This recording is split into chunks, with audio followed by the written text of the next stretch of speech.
Hey, buddy, how are you? Hey there, Nino. Appreciate you having me here to your studio to tell my story. And I think you and your listeners are just going to find it amazing. I call it the biggest untold story in America. Buddy, your story is crazy.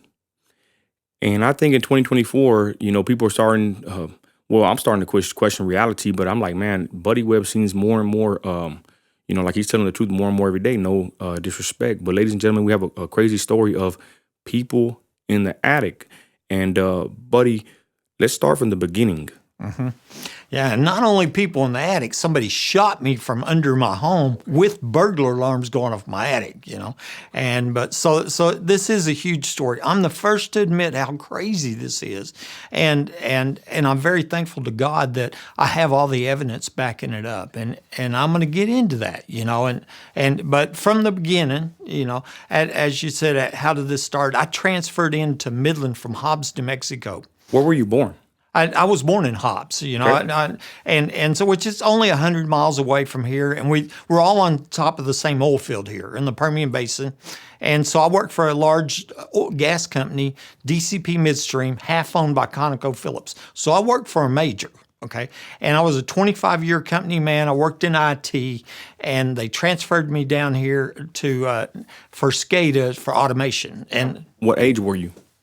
For about 45 when I come down here, and that they literally gave me a moving package and everything, and I was single at the time, and so it just worked for me, and it's a scary thing to move, but I'm telling you what, there ain't nothing scarier than what I've been through, and so I bought this home that was directly behind the Home Depot store, which is a part of it. And I was going to say the location is pretty eerie, to say the least, because you've done videos. You got a lot of videos, but the location's kind of weird because you've gone to the alley and you've documented certain things, and we'll speak about that in a minute. But would you say the location is somewhat weird or strange at this point, real quick, before we get into the story? Well, I liked it because it was I called it semi-private back there. I live in this cul-de-sac, a dead-end cul-de-sac, and so there's only 9 homes in my little cul-de-sac, and then behind me is that Home Depot store, and there's a dividing wall separates residential and commercial, and so it's like I got a little space between me and my neighbors, but it's not private at all. Now, as we'll get into in a minute, that there's $1 million underground home in the backyard, and I know that, and I got a map. And that's pretty crazy. Buddy, before we begin, this was in what year?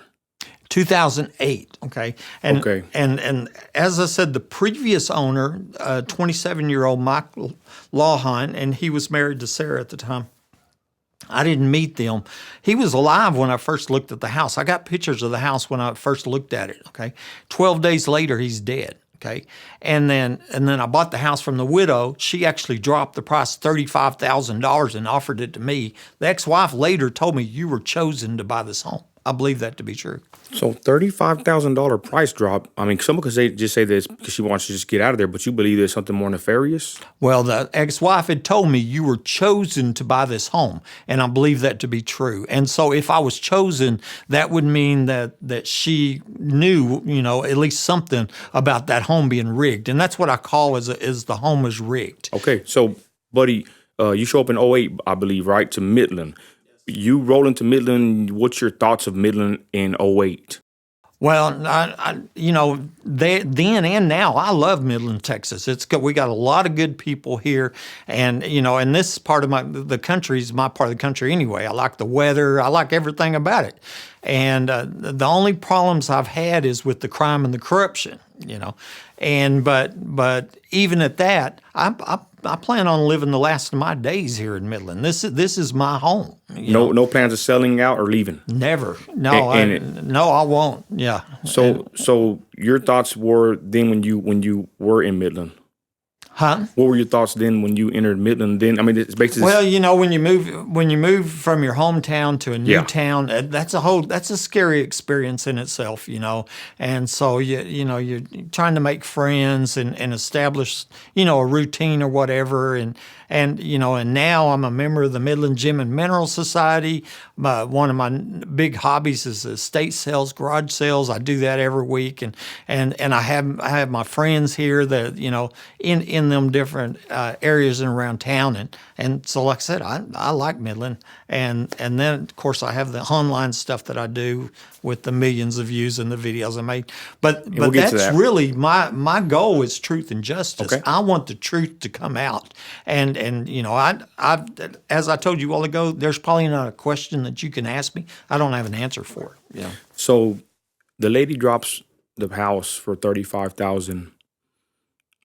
What's your thoughts? You go ahead and purchase it, correct? Yes, I'm single. You're a single man, no family. And I was wanting a fixer-upper. Okay, so I got my equity out of my Hobbs home.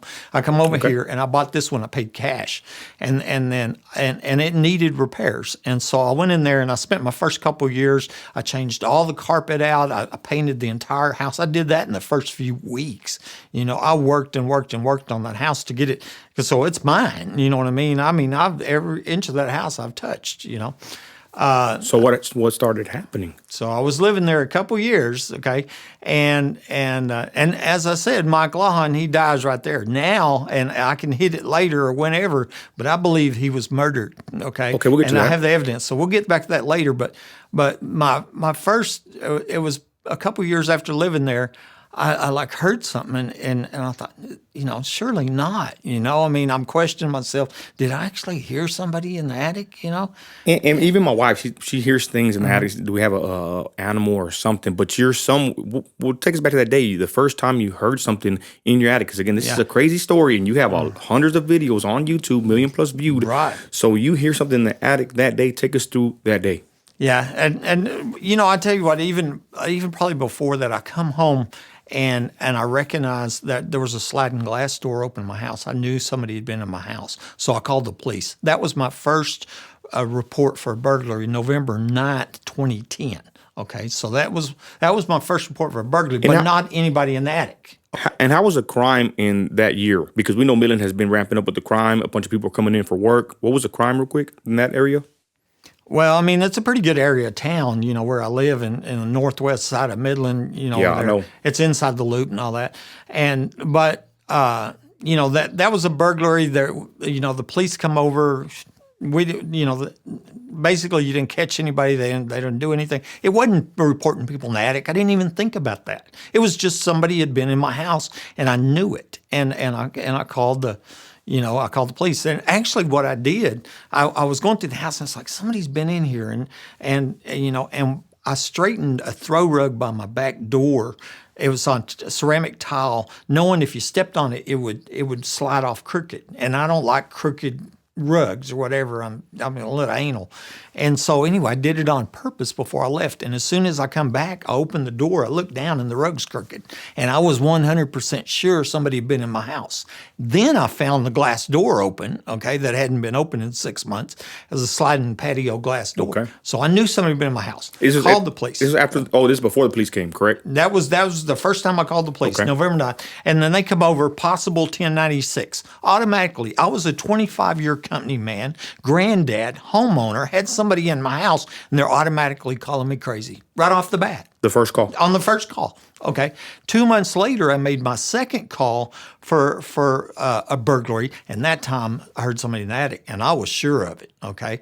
And so I called the police. They come over, and they refused to look. Okay. They refused to go up and look.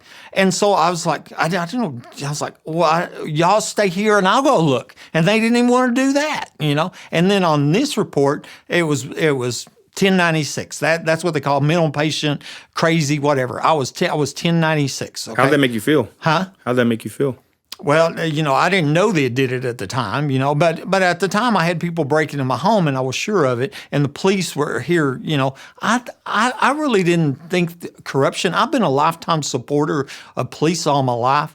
And so, I wasn't suspecting police corruption or any of that. I was just thinking that lazy incompetence or something, But I never would have suspected the police were involved, in which now I'm positive of it, Okay, so the second call and they call you crazy again, right? The second time, the first time was possible 1096. The second time was 1096. And let me add one more thing. The person that did that is now the internal affairs now. So if I report these police that I have proof of corruption on, he's the one who investigates it. He's the first one that falsely labeled me as crazy.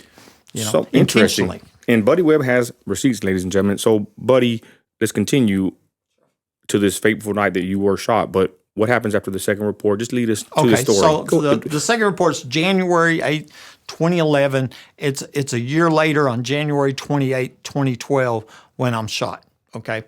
A couple weeks before I'm shot, I called the DEA and I reported a suspected tunnel. I called the El Paso DEA and the Midland DEA, and they didn't look. Okay. Why would you call the DEA of all people? Huh? Why would you call the DEA? Because I suspected their tunnel. I suspected smuggling was going on. Because where we live right behind my home is that Home Depot store. Okay, the back of Home Depot. And these truckers are coming 24/7 in the middle of the night, holidays, the store's not open. They stay a little bit and they leave. And so I suspected trafficking, and sex trafficking. So that is what made you start thinking that there was an underground tunnel.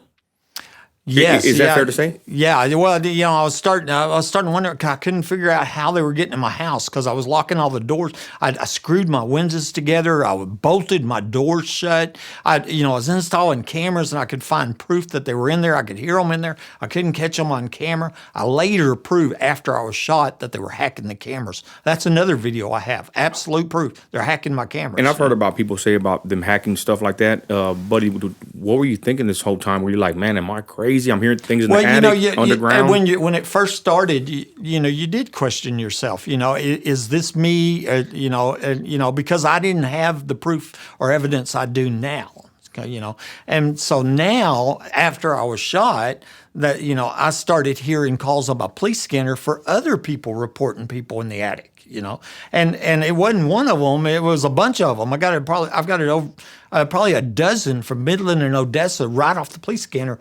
They can't deny it. But you said that now you can't listen to the police scanner, correct? Nobody can. They've got it encrypted, and so, but, and I believe that the reason they encrypted the channels here, they're going to take it for officer safety, but it's not for officer safety. It's because they're involved in organized crime, because these people in the attic calls, this 50 other homeowners I've documented reporting people in the attic, recordings, scanner calls, emails, and all this that documented, that is the tip of the iceberg. Okay. It's going on all over the nation. We'll continue that. So sure. You start seeing these trucks going in and out of Home Depot, even on holidays, right? Some people say maybe middle of the night, 24/7. And there's nobody in the store, you believe. I know it. And they had nobody at the time. Now they have the store manned 24/7. Back then they didn't. And so the store's not even open. But these trucks were coming 24/7. They're showing up. It's totally secluded behind that Home Depot store. And they're staying about 30 minutes and then they're leaving. Okay. And what was odd about that to you? Huh? What was odd about that to you?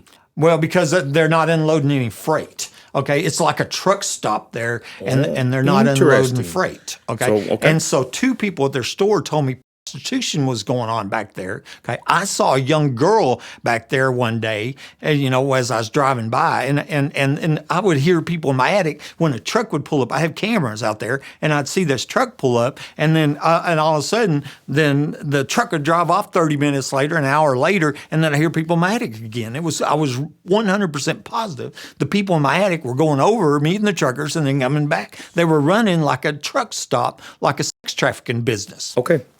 So you're claiming that they have access to your attic through what area in the ground? Right, through a tunnel under my home, up a wall, into my attic. And I don't think it's not just my home. I think all these other homes, and it's many of them. Like I said, I've documented all these other homes, and they've done the same. I've talked to some of these people. They've done the same thing I've done. They've locked their doors, they've locked their screens, and they can hear people in the attic. They put cameras. They can't see them on camera because they're hacking the cameras. It's the same things going on. And I think most of them, it's coming from a next door neighbor's house, because that's the shortest path. Okay. So, buddy, let's get back to the story. Human trafficking. Okay. That's what I think it is. So you noticed this weird happenings.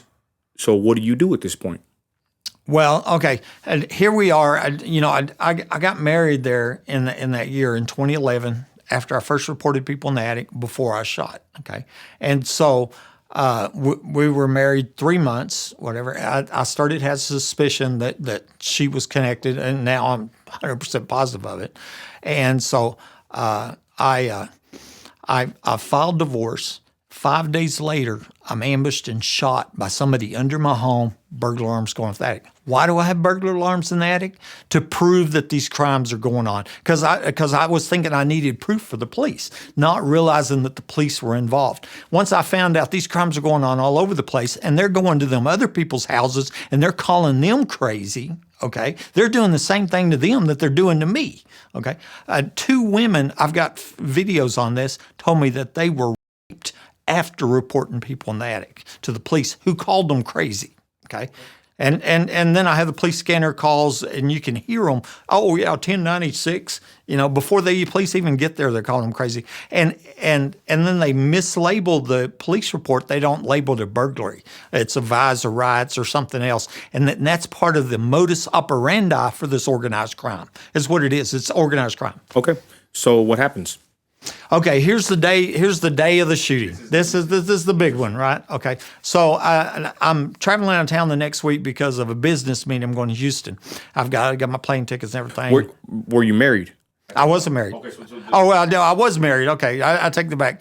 I had filed for divorce 5 days earlier. Okay, so I'd separated less than a month before, and I'd filed for divorce 5 days earlier. Would you say that this had something to do with you and your wife getting separated and then divorced, this whole thing with the attic people?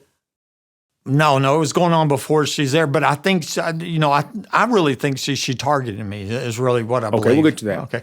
But one thing that I'll tell you that happened, this was December 20th, and right before we separated, she called the police to my house, and then they handcuffed me. Actually, I want to show them on my phone some text message from her to show them how crazy this is, okay? And the guy slaps my phone out of my hand, handcuffs me, takes me down the street, puts me in the back of a car, and had a bag of marijuana laying in the seat, okay?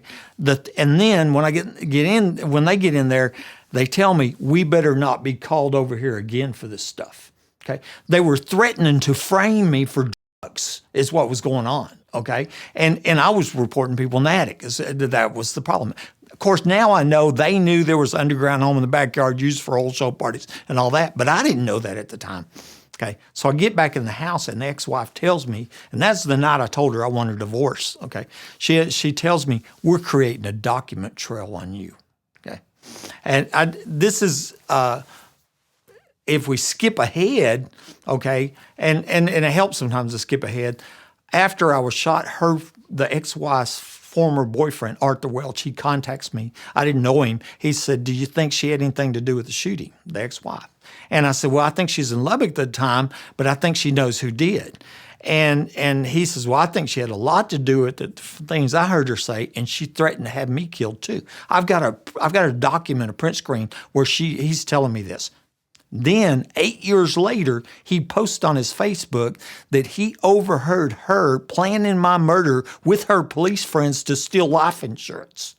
She had taken my life insurance books when we separated. And buddy, okay. Possibly she's involved. So buddy, people will say that you're crazy and all this, but you do have receipts and videos. We'll get to that, but let's continue to that fateful day. Okay. You 5 days later, you told her you wanted a divorce. 5 days. I filed So what for happens divorce. that day? Okay, so here's the day on Saturday, December 28, 2012. And I go to the grocery store. I come back. I come in the front door. It's the only door in my house that you could get in because all the other doors were secured with padlocks, okay? Because I was trying to figure out how they were getting in my house, okay? So that was the one door to get in the house was the front door. As soon as I come in the front door, I look over and I see a cushion that had been moved on my couch. Like I said, I'm a real anal person. Everything's picked up and in place and all that. And you don't have no animals? Not in the house. Okay. I got a dog, but not in the house. Okay. I do now, though. Okay. Now that don't work, but I didn't then. And so I knew instantly somebody had been in my house again. I'd already reported multiple burglaries for over a year. 14 months of reporting multiple burglaries to the police for people in my house, breaking in my attic, etc. Were they always threatening you every time that you would call, or No, not at all. It was just that one time on December 20th, and I know them officers' names. You but got it all. But I believe they are, were part of this group of police that's covering up the underground homes. And we'll get to it, y'all. We live in West Texas, heavy oil field traffic and money, and I've seen corruption with the city. That's a whole other topic we might touch on in a minute. But Buddy Webb has a point. This is an oil town, police, sheriffs. I mean, Gary Painter was a Grand Mason. Or he made a certain position in masonry. The next day he dies. But we'll talk about that in a minute, about Gary Painter. But let's continue with your story, buddy. I just want to interject that there's something that is kind of weird about Midland, Texas. Not your ordinary oil town. It's one of the premier oil towns in America. It's probably, I would say, the heart and soul of the oil business in this United States. Yeah, it's one of the biggest oil fields in the nation, right? Okay. And it's one of the wealthiest towns. Richest. Yes. And money brings power. Yes. And And that's where we're at. Okay. And I think a lot of that. And so here we are. I've recognized somebody's in the house. I get this idea to tie wire my spare door shut. The ex-wife had already told me there was a trap door in that house, but I didn't know where it was at. And she's gone by that time, okay? And so I have a 3-bedroom, 2-bath house, and I'm by myself, so I don't need I don't need them other 2 bedrooms in that bath. So I took tie wire and I physically wired the doorknobs. I put it around the doorknobs, and so nobody could come in and out of them doors, okay? I spent a couple hours doing that. What I didn't know is I trapped a burglar in my bathroom, okay, in my hallway bathroom. Okay. And it's a double-doored room, has a separate bath and shower, and so it has another door in there. And they were in that room when I wired the door shut, and I didn't know it. So I trapped that burglar, and I was on the other side of the door with a gun. This was a dire situation for these criminals that have these $1 million underground homes, that have people in the attic, have the technology. They have this large group of corrupt police that tamper with evidence, falsified police reports. They have the press that won't report the story that's obviously newsworthy, right? So they got everything, and this piece of wire, and they're screwed because I'm on the other side of the door with a gun, never right to protect my life and property. Okay, that's when I believe they decided to murder me. At the same time, burglar alarms started going off my attic. And when I say burglar alarms, what these are is motion detectors, and they're little portable battery-powered motion detectors. I can set it here. If you get 15 foot in front of it, they go off, beep, beep, beep, beep, and I can hear it, okay? And so they're setting them off, but not just like got in front of it, set it off once. They're setting it off over and over and over. It's pretty eerie is what it is, okay? And so here I've got my 9mm on my side, my holster. I've got a shotgun with me. I'm going through the house, and I'm what I call securing the perimeter. I'm looking under the furniture. I'm looking in the closet. I'm checking all the places. Of course, at the time, now I know a lot more than I know then as far as the coming up a wall, the tunnels, and all that stuff. But I didn't know that then. You didn't even think about that at this point. Huh? You didn't even think about that at this point. I just knew they were in my house. There were no doubt there it was going off. And I was recording it on a voice recorder. Okay, so I had proof. Okay, so I get back to my utility room. It's a tiny little room with my washer and dryer in it, and where my back door to my garage is. And I set my gun down, and boom, I fall to the ground. Okay, I didn't know what happened. I jumped back up and I fell right back down the ground because they shot me in my ankle. The shot it didn't come up; it come from the side. Okay, so it was 2 inches above ground level, and so went through my ankle, and basically my foot's just flopping on the end of my leg. Okay. And blood and everything. Like I said, I didn't know what happened. I'm in shock. I got shot. Okay? You didn't hear nothing? Huh? Well, boom. Oh, the boom. But then I'm laying there and basically a puddle of blood. In what room? In my utility room. Okay. A small, tiny little room. Okay. And that's important because the police said I was shot with my shotgun. That I had a tripwire on it and I was crazy and everything else. And it's a lie. There's no tripwire in evidence. There's proof showing that the CSI that picked up my shotgun, he didn't mention a tripwire. I didn't have a tripwire. There wasn't no tripwire. I wasn't even shot with my gun. I got multiple proofs showing I wasn't shot with my gun. One of them proofs is the CSI that picked up my gun and checked in the shells from it, checked in 4 live shells, he didn't check an empty shell. If I was shot with my gun, there'd be an empty shell in my gun, right? Okay, and that was just one of the proofs that I have. Plus, the size of pellets are not the size of pellets in my gun. There was a lot of plastic in the wound. There's multiple proofs showing absolutely 100% sure I wasn't shot in my gun. But this was the after, police are saying it. But yeah, this after the fact. So this after the fact. But here I'm laying on the floor. Okay. I screamed for help as loud as I could. Deathly silence. I'm sure they heard me. They're waiting for me to die.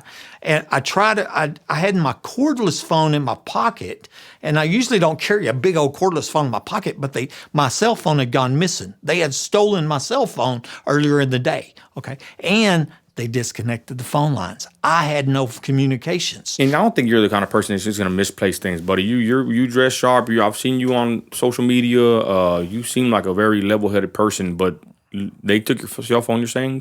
Yeah, and and also I'm an IT guy, and you're pretty sharp, and a 28, I was 28-year employee by that time, with company man, and so it was what the police said is absolutely not what happened. Somebody under my home shot me, and they were literally standing under my home, shot me.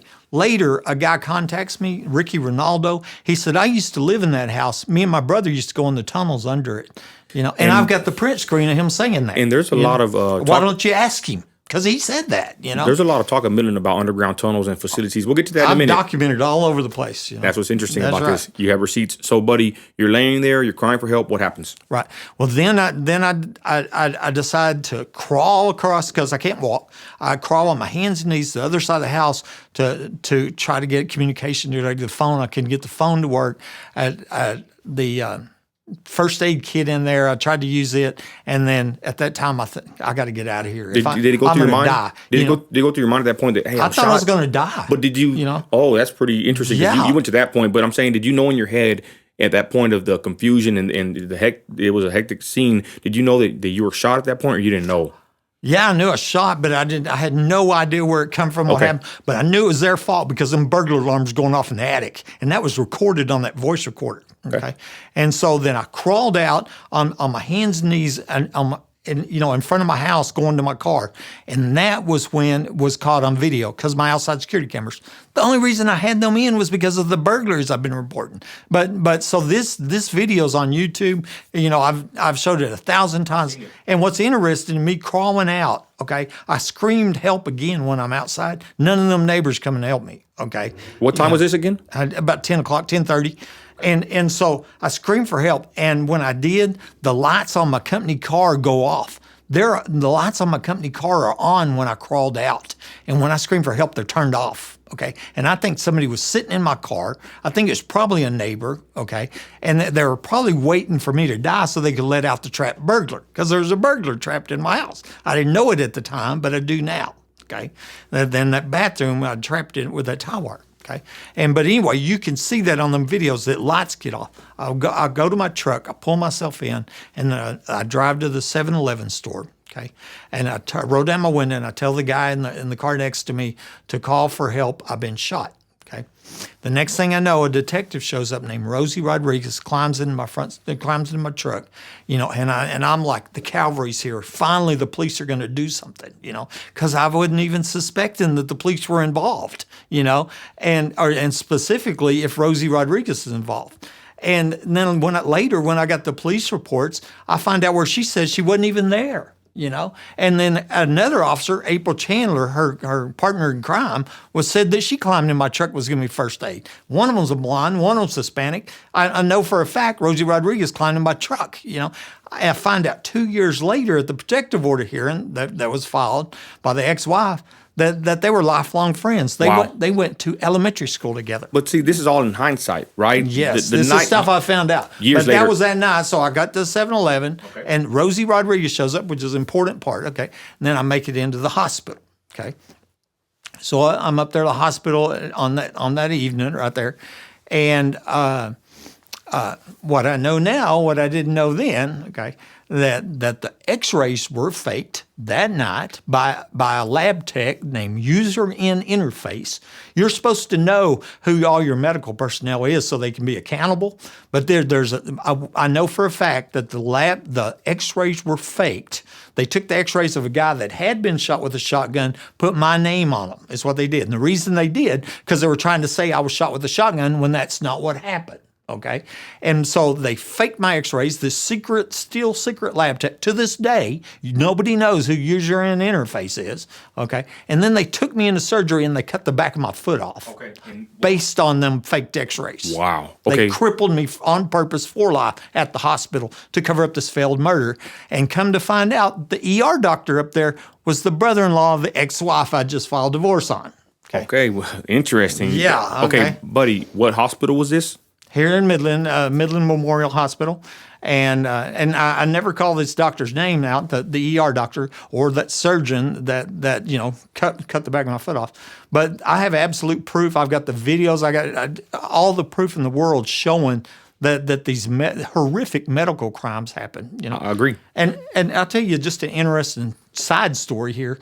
Just recently, you knew that our city councilman died, right?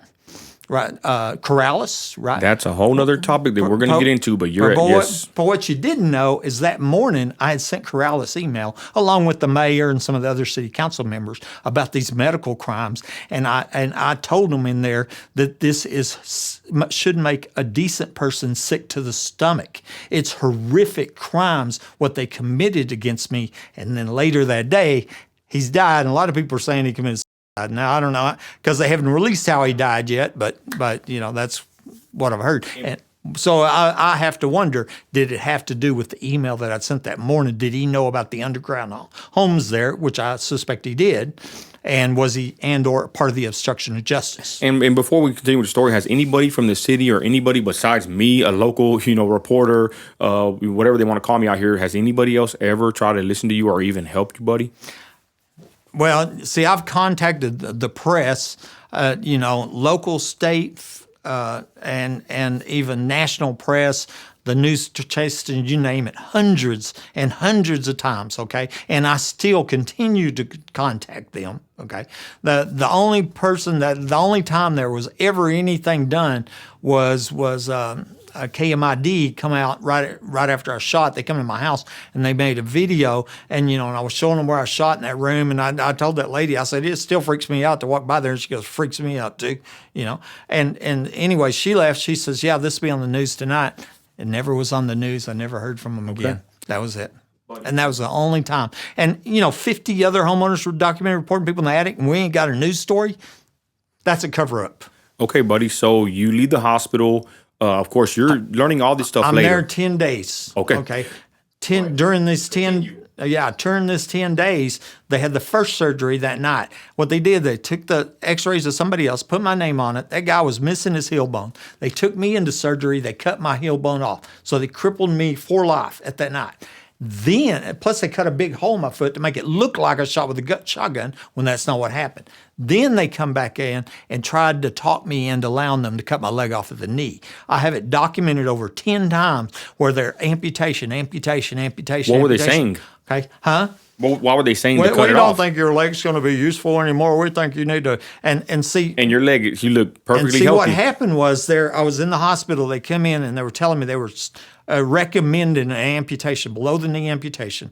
Okay, and so they come in to get my decision for the second surgery whether I'm going to allow them to cut my leg off or not. Okay, and I look over at my dad. Okay, my late dad that's no longer alive, that I believe knew what was going on in my house, and he's over there and he's upset, man. He's mad, shaking his head no. And I look at him and I said no. And then I kept saying no and no and no and no and no. Like I documented it 10 times where they asked me about amputation. And even after I got out of the hospital, they continued to ask me about amputation, wanting me to amputate my leg. And I believe they were wanting to cut off the evidence, okay, of this leg. And like I said earlier, the ER doctor, okay, that was there when the X-rays was faked was the brother-in-law of the ex-wife that I had filed divorce on, the one that's said to be involved in the murder attempt. Okay, she was going to get the house and life insurance and all that. Okay. And so, anyways, I didn't allow them to cut off my leg. Thank God. So yeah, praise God. I give God all the praise and glory for that. That I can halfway walk. I mean, I'm still crippled, and I'd show you later. But anyway, then I get back to the hospital, and then I started hearing that they're calling me crazy, saying I shot myself. And I'm like, what? After everything that happened, and so then that's when I really have worked pretty much every day since, and that's been 12 years ago on finding evidence, basically. So you've been your own advocate, for lack of better words, right? Yes, no crime victim should have to do what I've had to do, at all, So, buddy, you get home, and is this when it hits you that there are underground tunnels? And when did you find out about the underground tunnels and facilities that a lot of people have said are under Midland? Yeah, well, I was starting to suspect that anyway, because I had all the doors, locked shut, padlocked shut, and then I even had my garage door screwed to the wall. I couldn't even use my own garage because I was trying to figure out how they're getting my house, not thinking they're coming in from under my house. Okay, I mean, and it was a process to get that point. Now I've documented all these many people saying that there's tunnels and underground homes here. Like I said, including Ricky Ronaldo used to live in my house. That said he used to go in the tunnels under it. So when did you find out, like you were like, for sure there's underground tunnels in Midland, Texas? Well, see, the proof is, a lot of people say, oh, if you don't have a video, you don't have proof. Well, people used to go to jail before we had videos, I mean, you don't have to have a video, but the thing is, what I tell people, I was shot trying to stop these criminals. I had them stop. It was over. That criminal was trapped in that bathroom. I have found the proof of that, and it was over. But then they tried to kill me. Then I found proof that there was 5 police officers under my home on the night that I'm shot by somebody under my home. And so it's like, I'm not doing that. I'm not going after them. But what I have done is documented multiple people saying there's tunnels and underground homes near my house with many details, including the guy that was running for Midland Sheriff. Plus, I found a map. And if that ain't enough evidence, then, somebody's got to, you ain't got a brain in your head, And we'll get to the questions and all the evidence here momentarily. But, buddy, so you go home, you recover, and like you said, from that day on, you just start doing research. Well, one thing, I had this police scanner. I started hearing them calls on the police scanner of other homeowners. And the first one that I heard was on Story Street, okay? And I didn't record that one, but I did go over there and talk to the guy. And when I talked to him, I was 100% convinced that the same crimes happening in my house was happening at his house. And they were calling him crazy. I heard them on the scanner call him crazy, okay? And, and then I was asking about his house, his neighbors. And, there's one neighbor has a lot of traffic next door, and it was a doctor that lived next door to his house. And he told me he hadn't at home for 40 years or something. He had moved out for a year or two, and his family members moved in there. And when he moved back, that's when the crime started. And that's when I figured they put a tunnel from that neighbor's house to his house, up a wall into the attic, because that's what they're doing. That's what I believe. That's the cookie cutter. That's how they're doing this. That they're coming from usually a neighbor's house. It's the shortest path, come up a modified wall. A normal wall doesn't have room, because people go, oh, you can't climb up a wall. Well, you can climb up a normal wall, but you climb up one next to a fireplace or whatever, and all of a sudden you got a space in there. I'm going to say something real quick, buddy, that, when I first heard the story, I've interviewed you before, but never to this extent with lights, camera, and action. But it freaked me out one time because I went in the attic to mess with something, get something out. I forgot what I did, and I started looking around. My house is a new build, and in between, some walls, I told my wife it's kind of freaky because there's like a little spot where someone could even have a bed.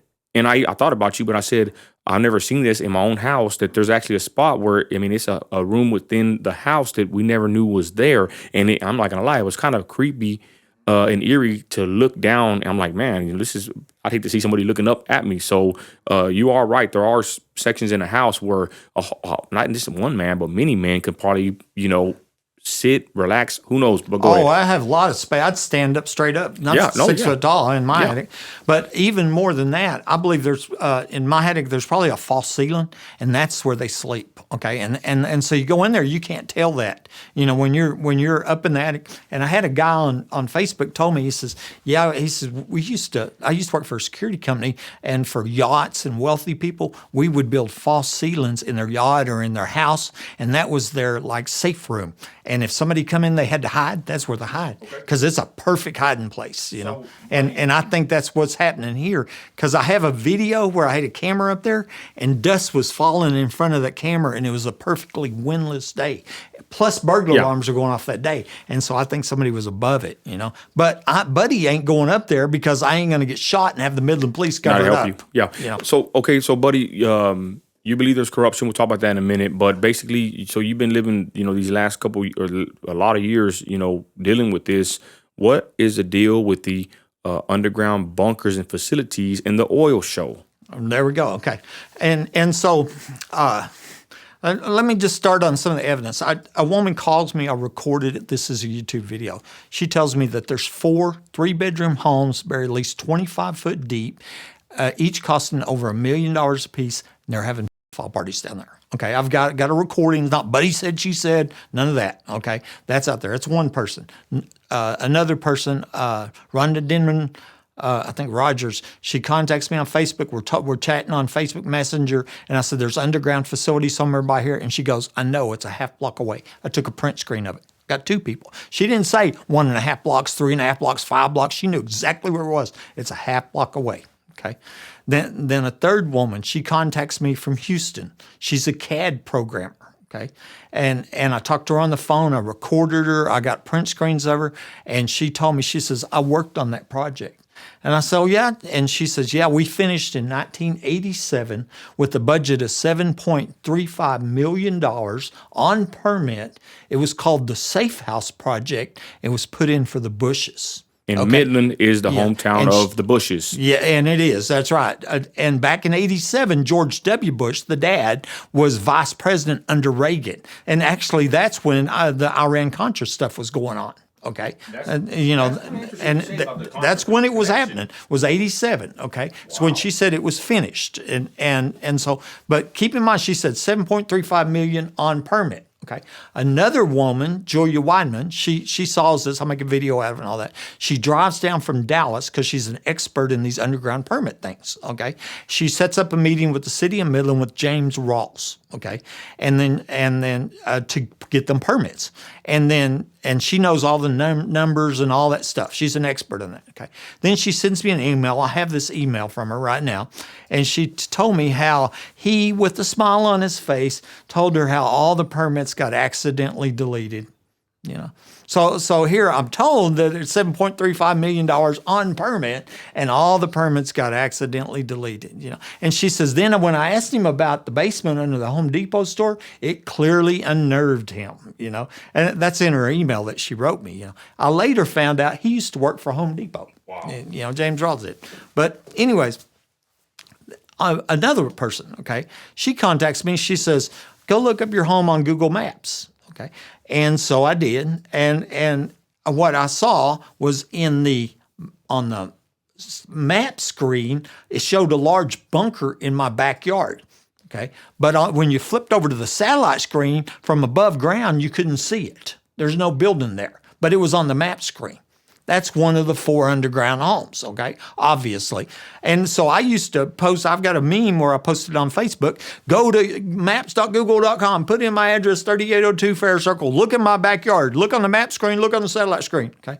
Well, I contacted the city of Midland. I sent them an information request. I have a copy of it. And I said, there's multiple people documented saying that there's tunnels and underground homes here. And there's supporting evidence found on Google Maps. And a week later, it's deleted off Google Maps. But I got copies of it, you know. And that's the thing about you, buddy. You have all this documented. So you hear about these underground tunnels. Talk about the sheriff and how. Right. Yeah. That's one more. That's one more proof on there, on the underground facilities. Because during the election for sheriff in 2020, we're fixing to have another one here in a month. Okay, but during the election for sheriff, I was talking to the candidates about my story. I was telling my story because it's been lawlessness, okay? And so I'm on the phone with the guy that was running for Midland Sheriff named Joe Lozano.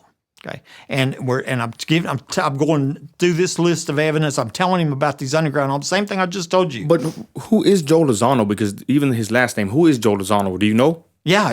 He's a business owner here. He owns an appliance store, and he was running on the platform of corruption in the sheriff department. The other thing that he's known for is that he was busted in the famous Odessa prostitution bus in 2004 that they made a movie of. Do you remember that? It was the Helping Hands massage parlor, and they had 70 people. It was like an assistant district attorney, and a vice president of the Odessa American, lawyers, business owners, ranchers, etc. It was a big deal, okay? And that was a big prostitution deal. Well, Joe was one of the people who was busted. I think that's why he knew what was going on at my house. Because when I'm talking to Joe on the phone, he tells me, he says, buddy, that was Painter's hideout. Painter was our last sheriff, okay? And I had the recorder going, and he didn't know it, okay? So I made a video called Sheriff Painter's Hideout, because that's what he called it. Okay, and it went viral, 25,000 views overnight. And do you have that video? You have the video of Joe Lozano saying this? Yeah, I okay. do. Absolutely. So go ahead. Yeah, so that's one of my many people documented saying underground homes and underground homes are there. Okay, and so after the election, okay, and you might know this, he didn't win. The press hid that from the public. That should have been a national news story, or at least a news story, local, because he's running for sheriff, and he said that, and I recorded him. But they hid it, and Kreiner won the election, and then they arrested Joe, and for some assault charges for a girl, and I think they framed him, and I think they did it because I recorded him talking about them underground homes. What year they arrested him? Hey, you can Google it. It's on the internet. And what happened to him? And where's he at now? Well, as far as I know, he's still here, still doing the same thing. And I'm 100% convinced that they went after him because I recorded him telling me that the underground homes were Painter's hideout. But he was one more person telling me them underground homes are. Now there's another person, Tisha Brumley, okay? And I think she might have a connection to Dos Compadres or something.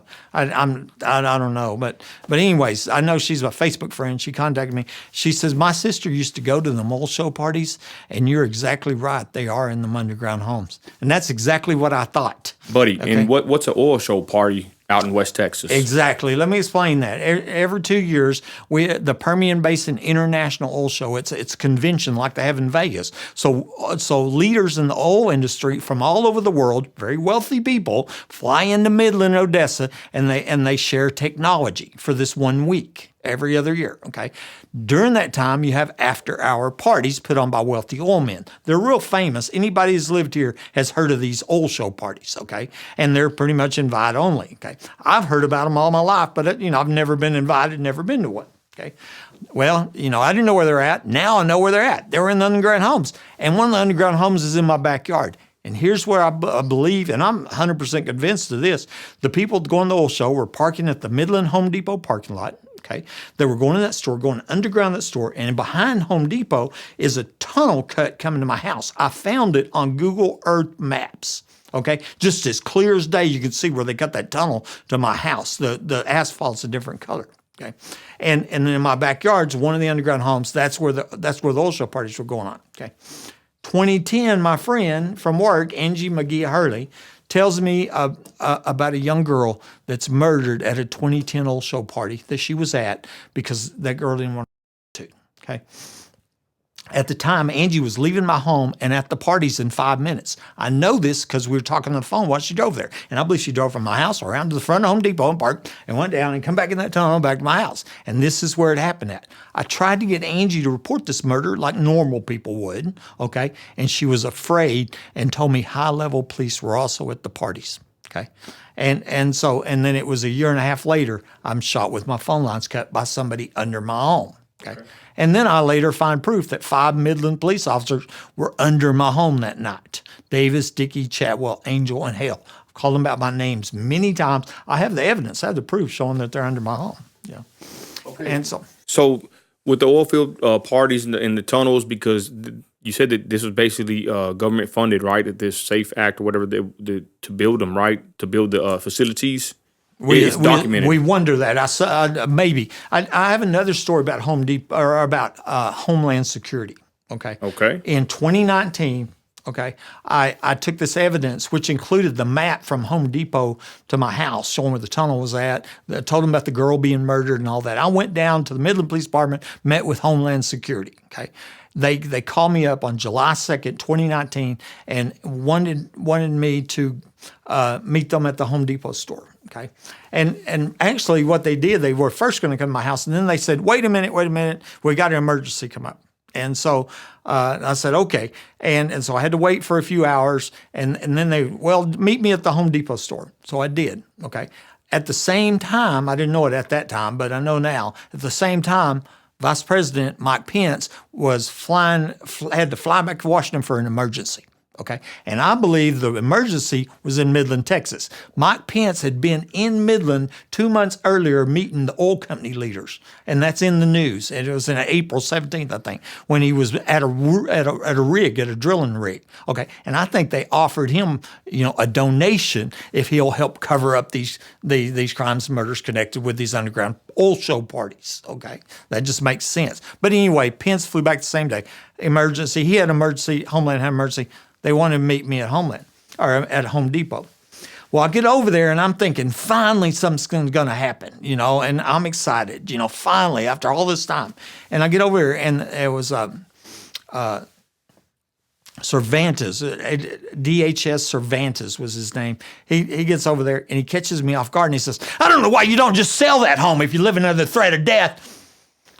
And it just caught me off guard, I mean, immediately I knew he was dirty, because that's what they're trying to do. They're trying to terrorize me out of my home. They want me to sell the home because in the backyard's an underground home where they're having oil show parties and it's connected with multiple murders. Okay, that's really what's happening. And we have this extensive police corruption problem. And so anyway, I explained the Hobbs Act to him. And if you don't know what the Hobbs Act is, basically the Hobbs Act's federal law says that because this is America, you can't conspire to terrorize a person into selling their property. And that's what they're doing, okay? And so basically the same thing would happen is like you own an oil well and I want to buy your oil well. And I was like, here, some of your oil well for $1. Well, I don't want to sell my oil well. Well, then all of a sudden we're going to break in your house. Police are going to look the other way and call you crazy. You see how it goes? And I don't know why you don't sell that oil well. You see, that's what's going on. I don't know why you don't sell that home, because they want me to sell my property.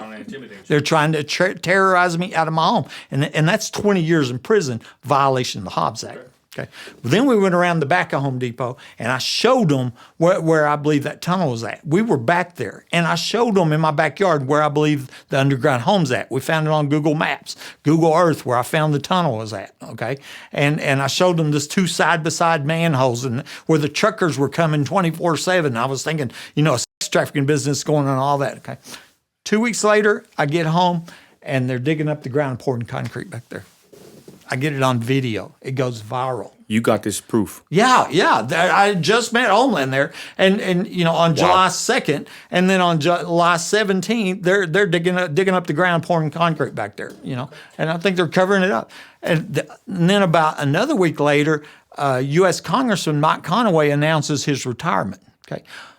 I had met Conaway. I had told him that my story and everything.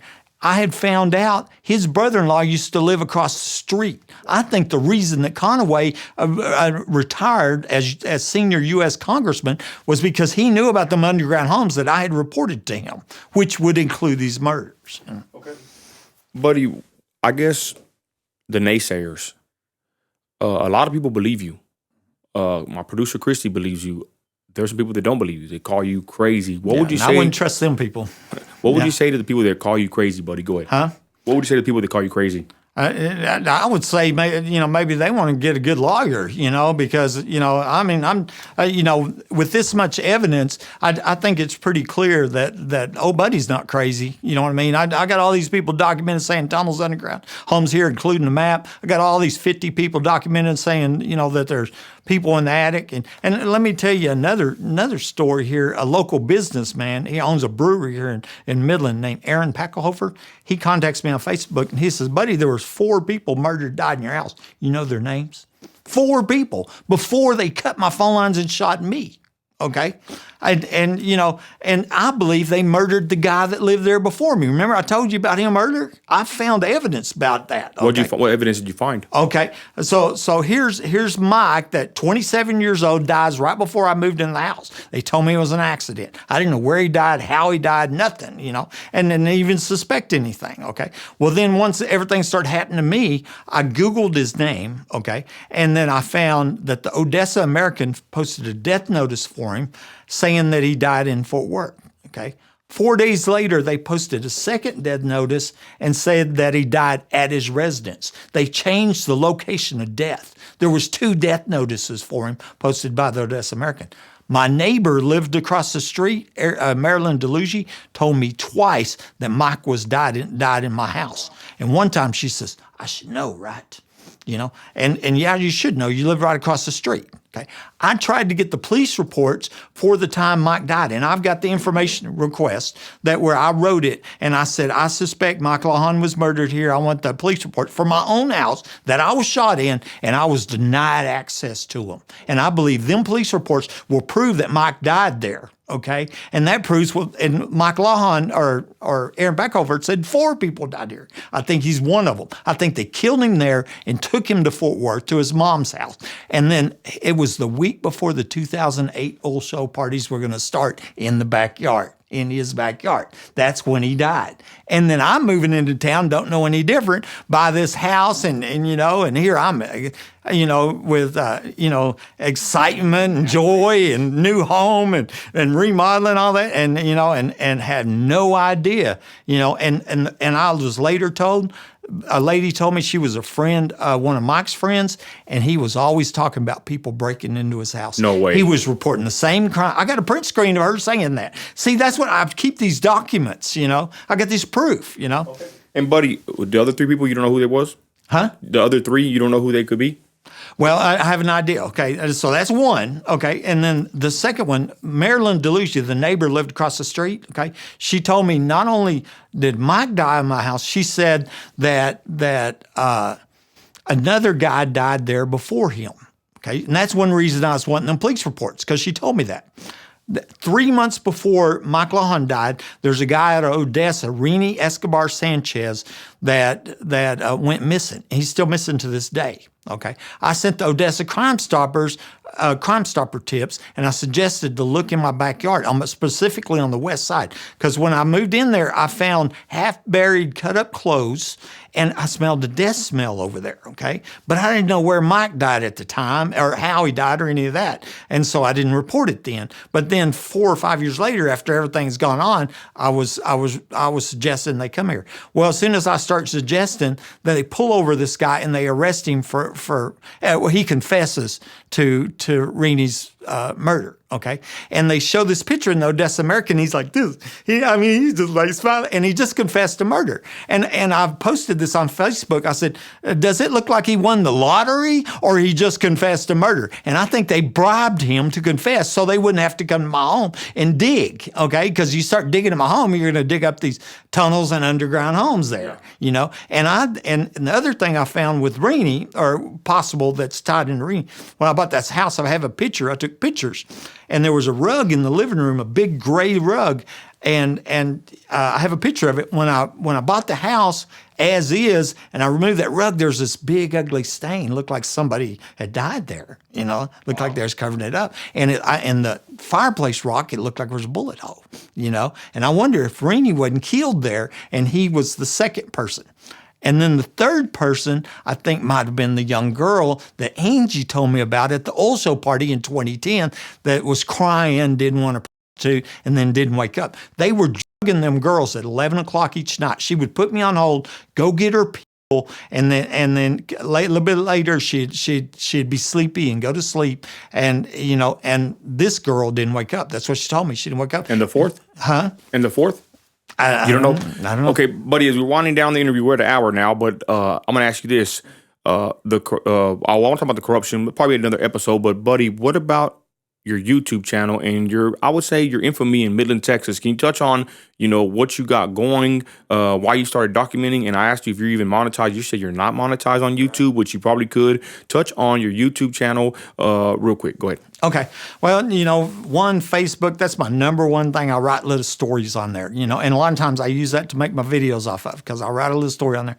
And so there's my Facebook, which I have 5,000 max friends, 5,000 followers, and all that. Okay. Then on my YouTube, I started it in 2015, something like that. Okay. So I've been making videos probably around over 1,200 videos. I have over 1 million views, 1.2 million views, or whatever. I don't get that many views off YouTube anymore because TikTok's where it's at, And so then I got a TikTok channel. My first TikTok was Buddy Webb 827. Within my first 2 months, it blew up. I had over 2 million views. I mean, it was going crazy, And they deleted it. And that's what I fought, this censorship. Everywhere I go, I see the censorship, and the press not reporting the story that they should be reporting. It's having to do with the safety of the public, and they're not reporting. And I have the evidence. I have the proof, And so here's censorship on TikTok. It gets deleted. I'm sure people are reporting me. And these people that are calling me crazy, they're the ones you better watch. They're the ones that know about them underground homes because a lot of people know about the mole show parties. And a whole bunch of people do. I agree. And so anyway, I went and got another TikTok, Buddy Wayne Webb, and that's my middle name. Yeah. And so that's kind of my main one, my namesake or whatever. And then they gave me my other one back, or whatever. So it's still there. So I still I'll post on Buddy Wayne Webb, Buddy Webb 827. And then over on YouTube on Buddy Webb, it's at Buddy Webb over there. And then also on Facebook. So that's I could go more, other people. And I also have a little Twitter or X that I don't really, the only thing I use that for is for when I make a video, I share it to Twitter and I tag the Midland Police Department, the Midland Sheriff Department, the FBI, the Texas Department of Justice, and one more law enforcement, but all the law enforcement. And then if I have room in there, then I'll hit the news, News West 9, KMID, Midland Reporter, Telegram. That's the only thing I use X for. And then that'll have proof. Oh, we didn't know about it. Yeah, you did. You did know about it, and you got hundreds and hundreds, of proofs sent to you. Buddy, why don't you monetize your YouTube channel? Because I had people saying, you're just trying to make money off this. You're just trying to get views off it. And no, I'm not. I'm crippled for life, And that's what I told people. I don't no longer have a job. Okay, I'm $500,000 in debt. When I wasn't before. I don't have a job. My name's smeared, and I'm crippled. And now I'm on dialysis, and so I want the truth to come out. It's not just for me; it's all them other victims too. And if we got time, I'll show you my foot. On what happened. Yeah, we'll get that in a minute, Buddy. Give your final words to everybody watching on YouTube. This is a crazy story, one of the craziest ones I ever heard, and we're going to bring you back for the podcast and everything. But what would be your final words you want to tell everybody as we wind the video down? Go ahead, Buddy Webb. Yeah, what I want to say here is that I have to give God all the praise and glory. He saved my life literally. It was a miracle. When they cut my phone lines, they never planned on me living. I'm supposed to be as dead as the last guy that lived in that house. And so it was a premeditated. These are cold-blooded killers is what we're after, okay? And when I talk about police corruption, it's not I'm a police hater. I'm a lifelong supporter of police. I was surprised when I started finding the evidence, and you'll see I have the evidence backing it up when I say these police tampered with evidence, falsified the police reports, and obviously they know about $1 million underground homes put in by the Bushes having old show parties at. Obviously they knew all along I'm the crime victim. I'm the innocent crime victim that was home and minding my own business. And the only thing I did was buy a home and report crimes to Midland Police. And now I'm crippled for life and my name's smeared, and that's wrong. And it has to be fixed. But it's not just me. We got all them other people that's murdered. And then all them other homes where they're breaking into it across the nation. This is all over the nation. And I've got stories from California to Alabama, and I can talk about, all these videos I got and these proofs and these conversations, I recorded. And so, but at the end of the day, I just got to give God all the praise and glory that I'm still here. I'm still talking. I'm not going to shut up. If I die, then maybe they'll martyr me. I don't know. But my prayer is that it's something to happen. For the last 2 or 3 months, I've been sending the mayor, Blong, and city council emails almost daily. I sent emails today. I mean, it's almost every single day, and never got a reply back. But they haven't blocked me, and I've seen things happen, like the district attorney's no longer running for office. I was telling stories to her. Dan Corrales happens to die. They're digging in front of the Home Depot store. I've wondered about that. And that was just this last week. I've got a lot of views off that where they're digging in front of Home Depot right now. And then part of other stories I got where had a guy recorded telling me he found something under Walmart, and Walmart's is only a mile away, and that's one of the Walmart stores they shut down in 2015, and so that's right in between Home Depot and Walmart is where they're digging, and so maybe it's something, maybe it's not, but and I'm hoping that the mayor's a good person and the city council here, and they're trying to do something about this, because I told them we have a police corruption problem. I'm not a police hater. I'm a police supporter. We have a corruption problem, and they're doing this to innocent, good people, and you can't do that.